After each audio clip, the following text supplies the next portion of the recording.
Hi everybody, my name is Elizabeth Vargas and I am a student in Health 316-01D or Environmental Health with Professor Mark Scholes. I will be presenting on environmental vegetarianism and I hope you enjoy. Thank you. Let's begin by defining environmental vegetarianism. It's basically choosing a vegetarian diet due to the positive effects on the environment that result from abstaining from meat. Benefits include a reduction of waste, waterway contamination, and air pollution. Let's review the population distribution. There is currently an increase in per capita meat consumption. World fisheries appear to be at a near maximum sustainable yield. Meat production is expected to double by 2020, and when we're talking about meat here, we're talking about pork, beef, poultry, and other livestock. Of this, the Western world consumes 176 pounds of meat per capita per year. And of other concern is that there's a higher demand in developing countries. They are experiencing an increasing gross domestic product per capita and currently account for 60% of world meat production. There are concerns that increase in population are greater than the ability to produce. Population growth is the largest factor that determines demand. The more people, the higher the food demand, and resources become scarce as a result.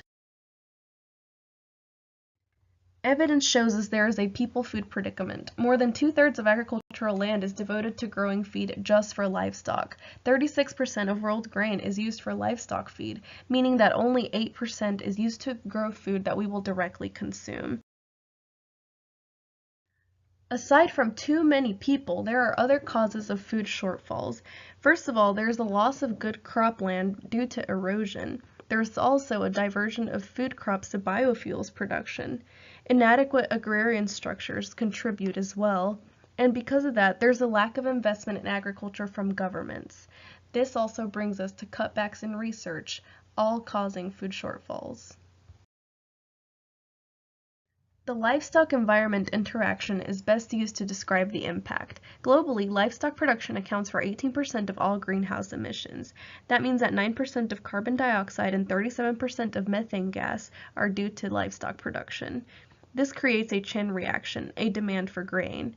In other words, 1 pound of chicken or fish consume about 2 pounds of grain, while 1 pound of beef consumes 7 pounds of grain.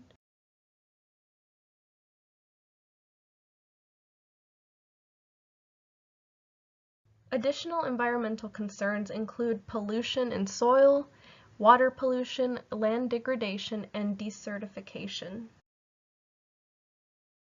Solutions: choose vegetarianism. Not only is it healthier, but it's also better for the environment. If you can't do this, at least try to reduce your meat consumption, also known as partial vegetarianism. You can do some more research on that. But if this is not your option and you want to give it a try, you can find alternatives. The same amount of corn, wheat, and oats can meet your caloric needs, and there's also veggie meats, such as sausage or faux bacon, that can replace the meat that you're missing. Remember, animals will be thankful as well. Thank you for watching.